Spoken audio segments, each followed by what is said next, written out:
Gold and silver are being repriced.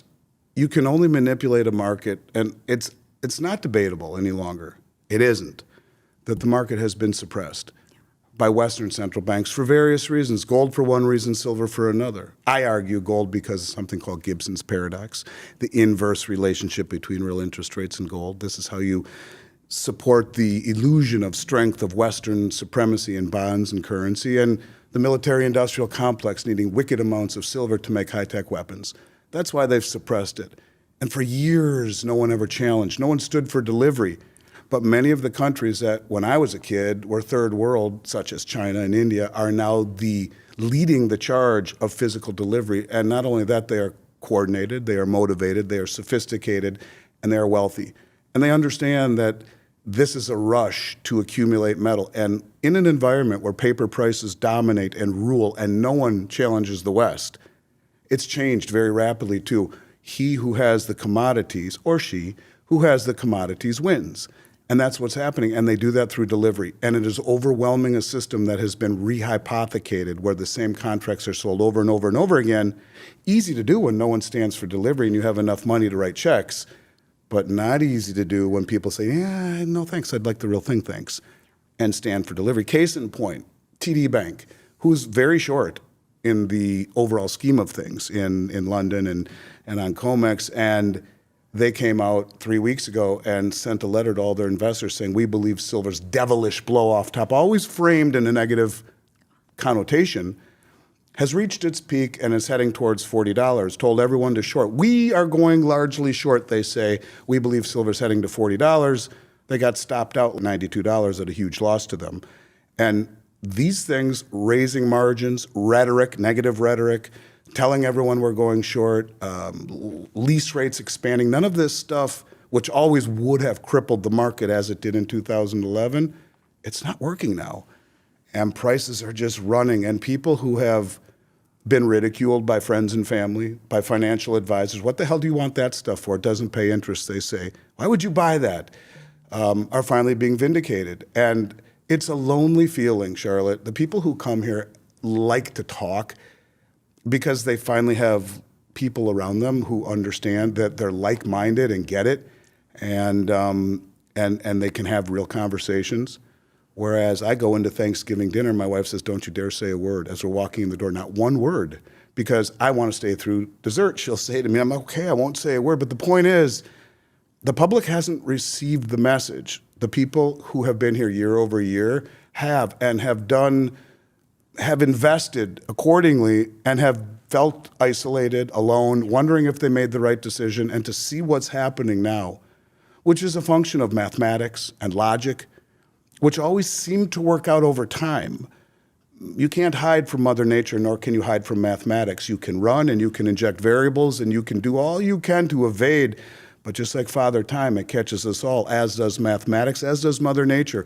When you suppress interest rates the way the West has for a long time to create this illusion of wealth in your real estate, in your 401k, but creates distortions in asset prices, misallocations of resource and capital. Yeah, I'll hire 50 more people. I'll build a new division. I'll rent some more real estate for our business, or whatever it may be. I'll buy that second investment property. Those distortions come back to roost over time. And that's what we're seeing right now, that, these distortions that have affected metals prices for so long are now, in my mind, finally being exploited through delivery. And what's really interesting is that the biggest money in the United States is standing for delivery at levels no one has ever seen. And that's manifesting into much higher prices. And it's really heavy to see the people here, I mean, some of them in tears, saying my life has been changed forever. It's very heavy.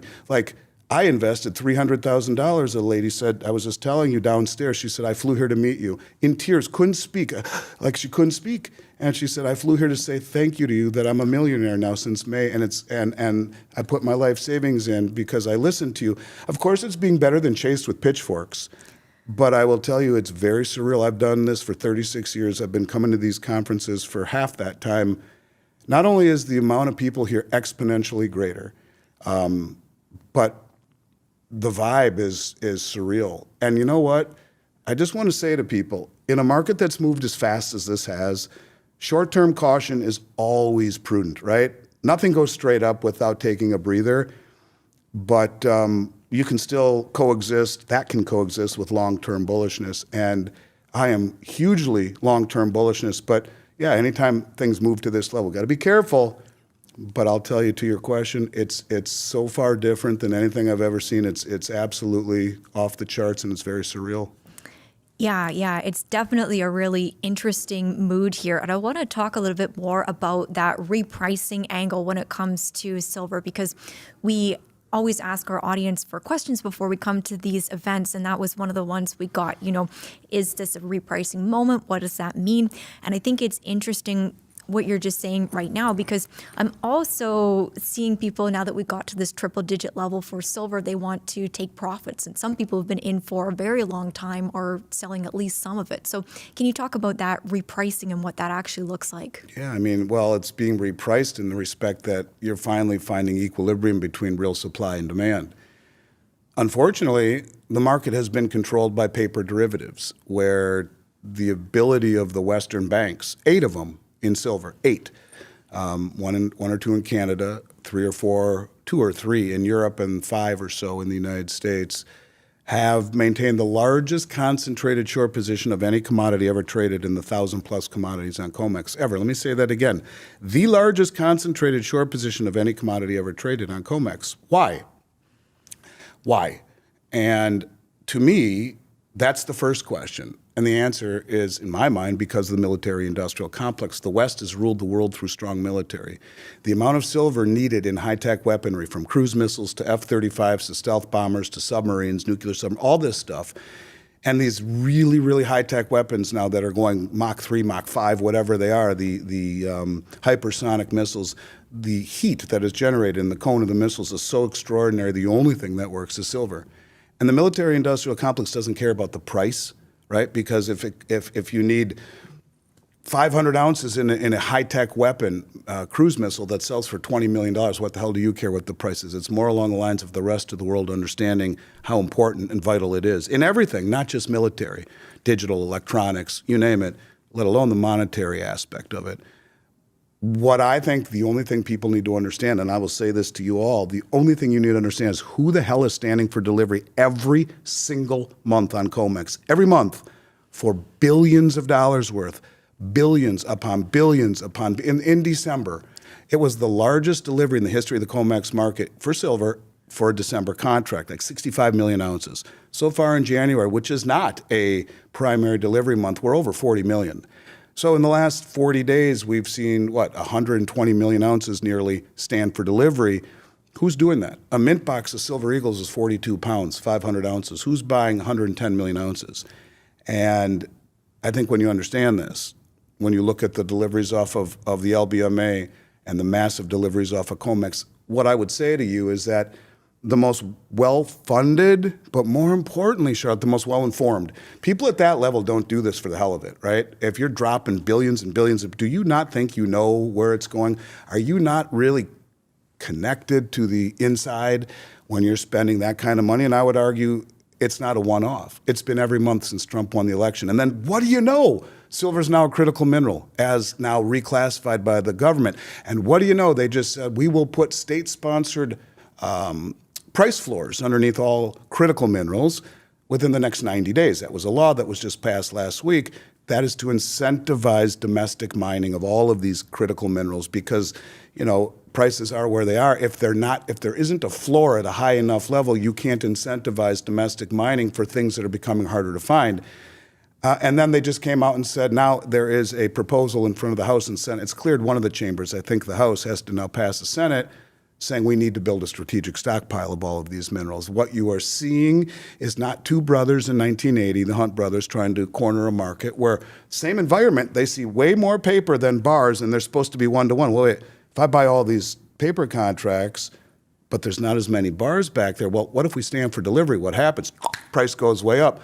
Well, the exchange changed the rules on the Hunt brothers. They said you can't be that long, but you can be short as much as you want. They had to sell the contracts. 2011, it was about leverage and the leverage that speculation.